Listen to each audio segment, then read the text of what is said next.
I've worked on a lot of presidential campaigns. Even President Trump, when people start shouting, has, for the most part, may make a comment about the shouting people, but he really lets the crowd do what the crowd knows how to do, and the staff there, which is you start a chant. Yeah, drown them out. You drown them out. The candidate just is quiet for a second. The people are out, and you move on. Because usually trying to go off the cuff this late in the election and try to attacking normal people from the stage as a presidential candidate doesn't look great, especially when you directly attack. Let's play it. With the intention that they would undo the protections of Roe v. Wade, and they did as he intended. Oh, you guys are at the wrong rally.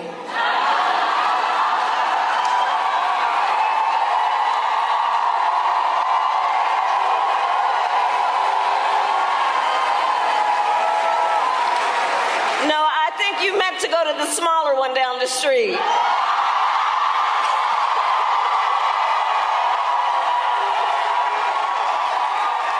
So already you're not welcome here because, and again, they shouted things out. You're going to get tossed out of a campaign event.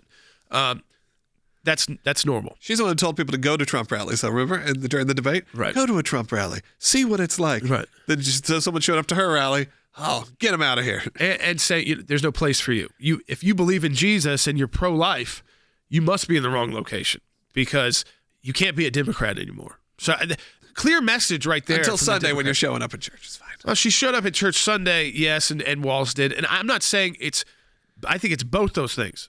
A pro-life Christian is pretty tough to find a place inside the Democrat Party, and we've talked to a lot of former Democrats who felt like there was just no place left for them to even express those views of both faith and even questioning, how far abortion laws should go, like late-term abortion, things like that. So, again, I think it was one of her worst moments of the last few weeks.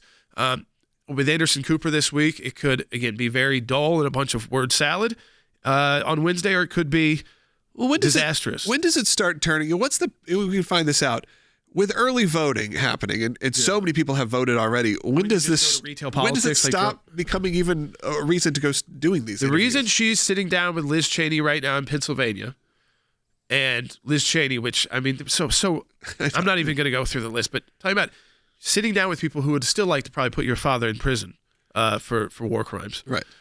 And so that's disgusting to me. But on top of that, why is she doing that? She's down. So she's not doing retail politics. Yeah, polls are showing she's still having to sell her self back to voters. So, whereas Donald Trump is going to transition to a lot more retail politics and some rallies, things like that, but quicker moments, 3 or 4 states in one day, and getting people out, knowing that people have heard the issues now over and over and over again. And if you want to find out about them, you can find it. But she's still having to get out there, convince people that she is even up to being president of the United States. I think that's her first problem. Her second problem is then, what does she actually stand for? Because the first problem is if you can't answer questions, so you won't tell us what you stand for, people get nervous about that too, especially when the Middle East has not quieted down. No. Wallace has shown up at church in Michigan. She's shown up at church in Atlanta the day after, that criticism. Maybe it was already pre-planned. Maybe that's just a coincidence. I don't think so. Yeah, I don't want to start questioning someone's intention of why they would go or not go to church, but it does feel a bit. I mean, what's funny, though, is why is MSNBC not saying that about Kamala? It's like, why would she waste her time going to church on a Sunday? Those people are not there for politics. Isn't that inappropriate to be there for politics? Because I guarantee you, if Donald Trump was in a huge evangelical church that was predominantly white, let's say, with thousands of people, like the church she went to was predominantly black with thousands of people there, I guarantee you that's what people in Mississippi say. They'd say, is he violating campaign law by being in a church and elections and the pastor? Should they lose their IRS tax status? But they never say that about the Democrat candidates showing up to these big churches, and you don't hear MSNBC mocking that. No, that always ends up being the point. You have the MSNBC. Like 2 different churches in America. MSNBC and to even a lesser extent, but still in there, CNN, have become these outlets of lies. And it's really this bizarre moment. I think that's why you have a Tulsi Gabbard and you have RFK Jr. actually resonating with voters, because they aren't the people. I was watching a live video last night with actor Zachary Levi, and he talked about how those two are who convinced him essentially to become a Trump supporter, because he at least knew they were the unlikely voices. They were the unlikely voices to be supporting President Trump. But that's what turned him, because that's what it was. And because he knew that you were getting if you just watch MSNBC, of course you're going to believe that way. Because the way they talk about it, again, is demeaning, belittling to the American people and to the candidates. Yeah, I mean, when I was speaking in West Virginia, I had a couple young guys come up to me. They were done with college.